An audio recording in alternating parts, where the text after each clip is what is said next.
Now, some of you might say, well, Father, you don't understand my church. My church is different. My church is really struggling. It can't change. And I'm going to say to you, maybe I don't know your church, but I can tell you a story of the church I'm at. And most likely, your church wasn't as bad as my church. And I'm not exaggerating. So, my wife and I were missionaries in Albania for 10 and a half years in post-communist Albania. We came back to America in 2004, in December of 2004. And we moved up to New England. We're both from Pennsylvania. We moved up to New England to be close to our seminary. And I asked the bishop to send me, if he could appoint me to some small church. He wanted to appoint me to a larger church close to Boston. But I said, no, I want a small church because I'm going to be doing things at the seminary. So he appointed me to Saints Constantine and Helen Church. This is the church you see in the picture. I knew nothing about the church, nothing. But I was excited to be a parish priest after being a missionary for 10 and a half years. And I went, visited the church inside, pretty icons. The church structure seemed okay. I met a couple of people, they seemed okay. I was happy to go there. What happened to this church over the next 5 to 10 years and now over the last 17 years? A radical turnaround and change happened. And I just show this picture because obviously you notice the different flags. When I got there, there was just a Greek and American flag out there. And you fly a Greek and American flag, what does that tell the person driving by your church? That this is a Greek church? And then people wonder, well, is it just for Greeks? I wanted people to realize in this church, we have Greeks, Russians, Albanians, Romanians, Lebanese. And I said to my church, any ethnic background you come from, if you want to give me a flag, I'll fly your flag. And then there's also a sign outside of our church that says, is something missing from your life? Come and see and discover and find a spirit. I want anyone who drives by my church to know they're welcome. And I want my own people, every time they drive into the church, to see that sign and those flags and realize, oh, our church is open to all people. So what happened? Well, let me first tell you the situation I went into. I discovered I was the 43rd priest in the 85-year history of our church. And this was a church, so think about that. One priest served for 10 and a half years, another priest served for 7 years, another priest served for 4 years. Take away those 3 priests, and then the average time of a priest in this church was less than a year and a half. So you think of the divisiveness, infighting. There was a lack of any sense of family, or if there was a sense of family, it was totally a dysfunctional, broken family in the church. This church, when I got there, had a budget of $64,000. They were on a dues system. To be a member of the church, you pay $150 to be a member of the church. They twice rejected going to stewardship because they said, our people will never do stewardship. We can't change. Financially, they were a disaster. It was a church that simply had a divine liturgy. And actually, for 6 months before I got there, which showed you how this church was on the precipice of closing its doors, but the 6 months before I got there, they wanted to save money. And the way they thought they would save money would say, let's just bring a priest twice a month to serve liturgy. And that way we don't have to pay a priest 4 times a month and we can save money. So just a Sunday, well, when I met the parish council for the first time, I said, what's your expectation of the priest? And they said to me, well, we want you to serve liturgy every Sunday. And after the liturgy, would you mind coming into the coffee fellowship and interacting with us? Because the last priest we had, his presbytera brought his coffee into his office after the liturgy, and he didn't come out to meet the people. No other expectation, because that's where they were at. There were no young adults. There was the first month I was there, I hardly saw anyone under the age of 45. The potential of school, if all the children came to Sunday school, it would have been 8. But on a typical Sunday, none of them came. And maybe one would come one Sunday, 2 would come another Sunday, but their potential was 8. That was where our church was at. Later, the chancellor of the metropolis said to me, well, we really thought that we would be closing the door of this church within 15 years. Remember that, because you're going to see what happens in 15 years. Think about that. So there were challenges, serious challenges. You know, my first parish council, my president, you know, any change I would want to do, he said, Father, we've always done it this way. And I'd have to be polite to him, but in some firm but kind way, I'd say, I know you've always done it that way. Look where you're at. Things need to change. The first time the first budget I worked on, I said, I want line items for missions. And my parish council president says, Father, what do you mean? We're going to be sending $1,000 to Africa? We can't even pay the bills to keep our church open. And I said, yes, we're going to send $1,000 to Africa. You know why? Because that's what it means to be the church. And you know something we're going to discover? The more we act like the church with a vision, you're not going to worry about people paying your bills, people giving. People give to a vision when they see something living, vibrant, healthy. People are going to want to give. People don't want to give when you're just concerned about paying the bills.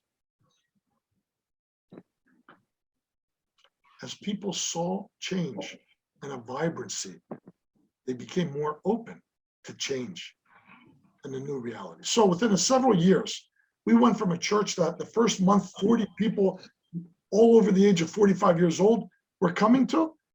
Then a couple of years, we were at 100 people. Slowly, we built up our Sunday school to 35, to the point where sometimes in our vacation church camps that we do it every summer, we'd get 55 children to our vacation church camp. We adopted a stewardship program that quickly changed our budget from $64,000 to right now we're about $250,000. And those line items of missions every year increase, because I insisted they need to increase. But most important, what I realized is people discovered a living faith. I had lifelong members of the church who were attending a Bible study for the first time, who were reading the Bible for the first time ever in their life, whose lives were changing because of the faith that they had. That's what it means to be an Orthodox Christian. It's not simply some heritage we carry with us. It's a life-changing faith, reality that we encounter. And one of the things I'm most happy about in our church, from being a dysfunctional, disconnected community, we became a family. We are a family, a beautiful family that still struggles at times. Yes, there's still dysfunctionalities at times, but I think most people realize we are a loving, warm, welcoming family. So to just give you a concrete taste of what this change, this transformation, this turnaround means, I'll just share a couple stories. Around the second year that I was there, second or third year, I forget when, we were having a trouble with a leaky roof, which the church had had for 20 years. And they would always try to repair it, leak it. So finally we said, listen, we have to get a new roof to stop this leaking. And we got an estimate, it's going to cost $50,000. We said, where are we going to get $50,000? I don't know. We fundraised, we finally got $50,000. The roofer began his work. And on the first day that he began his work, he said to us, I need to meet your parish council. There's an emergency. It's much worse than what I thought. We're like, oh, brother. So we had an emergency parish council meeting on a Wednesday night. I remember this so clearly. Wednesday night, I typically have my Bible study. And I was living in the parish house right next to the church. We would have the Bible study in my parish house. So we have the parish council meeting. The roofer comes in, tells us what a disaster our roof is. He says, it's not going to cost $50,000. It's going to cost $100,000. And we're all like, oh no, what are we going to do? Where are we going to get, we struggled to get $50,000. Where are we going to get $100,000? But we said, we have to do it. Go ahead, do it. We need to take care of that. We told him yes. We finished that meeting. Right after the meeting, I go into my Bible study in my house. And probably half my parish council is in my Bible study. They come over to the Bible study. I remember what we're talking about in that Bible study. We're talking about looking at life from an eternal perspective. And what do we do now that will last in eternity? We finished the Bible study at 9 o'clock. And that very night, this all happens in one night. At 11 o'clock at night, the phone rings in my house. And I think, oh, it's an emergency. What's wrong? I pick up the phone and it's literally Mr. Pappas. And Mr. Pappas says to me, oh, Father Luke, I said, are you okay? Charlie, is everything all right? Anything happened? It's 11 o'clock. Is this an emergency? He goes, no, not an emergency. I'm sorry to bother you. But, my wife and I, we were just talking and, we were thinking about your Bible study. And Helen kept saying to me, Charlie, I heard God speak. God spoke to me in that Bible study. And she's saying, Charlie, what are we doing with our money? We need to put our money where our faith is. And so Charlie was just saying, Father, I'm just calling you up to let you know we're giving $50,000 to cover the remainder of the roof expense. Now, it's a beautiful story of generosity, charity, and all that. But for me, what was beautiful is the Pappases were inspired by reading scripture, what they heard in Bible study, and they responded unsolicited to the movement of the Spirit in their heart. That's discovering a living faith. A couple years later, we had a young woman in our church who didn't grow up in our church. She grew up in a neighboring church. She had tragedy in her life where her mother died at a young age. And, she was struggling with her mother dying. She was an only child. Anyway,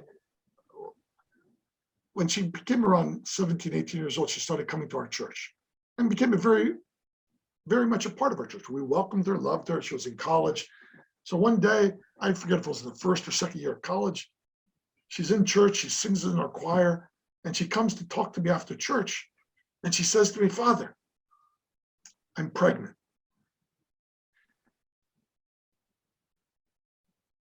And I didn't know how to respond. So, in a loving way, in a fatherly way, I said, well, God bless you. We love you. Whatever we can do to help you in this journey of your pregnancy. And we talked further. I asked about the boyfriend, how much are you in love with him, whatever. And I don't say nothing to put pressure on. She understood we love her where she's at. We'll walk with her, we'll journey with her.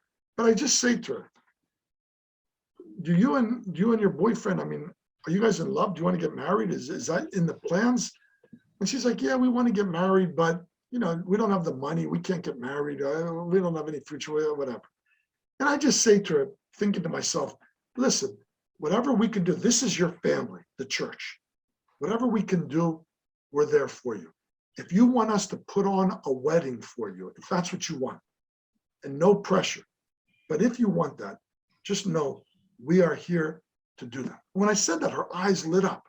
And she was like, wow, well, let me talk to my boyfriend. And I don't know. And so in my mind, I'm thinking, under the conditions, we'll put on a simple, real little small wedding, 50 people, potluck wedding. We'll put on something beautiful. She comes back a couple of weeks later, so excited, and says, you know what? We would love for you to help us put on a wedding. And we've already come up with a wedding list, and we're going to invite 150 people. Like, oh, okay. That isn't sort of what I was thinking of, but I'm like, okay, let's talk to our church family and see what we can do. I know this person can cook for 150 people. I talked to this person, said, I'll donate the chicken, I'll donate this, I'll donate that. The next thing you know, within the next couple of months, we have it all set up. We put on a wedding. And for me, to this day, I'll say it's the most beautiful wedding I've ever been a part of. A wedding for 170 people, beautiful in the church. Our hall was decorated beautifully. We had a delicious meal. It was what the church is supposed to be, helping a church family member. And this is a person who had their wedding in our church. 10 years later, they're still a part of our church. Her two children have been baptized in our church. They're integral parts of our church. That's what it means to be a church. Let me tell you another story. How many of you have been to Project Mexico? Just want to see, raise your hand. couple of you. Those of you who haven't been to Project Mexico, okay, I'll give you a year or two, you have to go. Put that on your new thing, and this summer or next summer, I want you to go. And I want you to go and take some people from your church to go there. Project Mexico has been a tool, an instrument that has changed the spirit of my church. The first time I went, 2 years after being there, I had people in my parish council who were against, who told me, Father, you can't go to Project Mexico. And I was like, well, what do you mean I can't go? I was a missionary for 10 and a half years in Albania. I lived in Kenya for a year and a half. Me as a missionary, you're telling me I can't go? I mean, I'm not asking the parish council for permission to go. I'm going to go. And anyone in the church who wants to come with me, they're welcome to come. And I took 5 people with me the first time.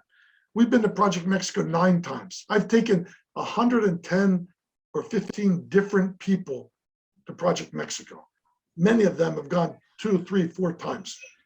Lives have been changed by the experience, literally changed by the experience we've had in Mexico. But I'm just using this as an example of how it changes the mentality of a church that never thought of reaching out beyond itself. All of a sudden, we're going to Mexico, we're building homes, our church is proud, becomes proud that, oh, we're the church that builds homes in Mexico for other people.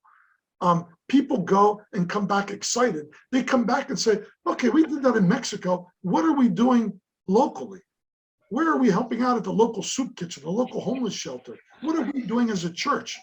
And from Mexico, we started helping out at Habitat for Humanity locally. We start this Living Bread Luncheon, where for one Saturday a month, we have a meal that we offer to the larger community. Our church is in a middle, lower class town.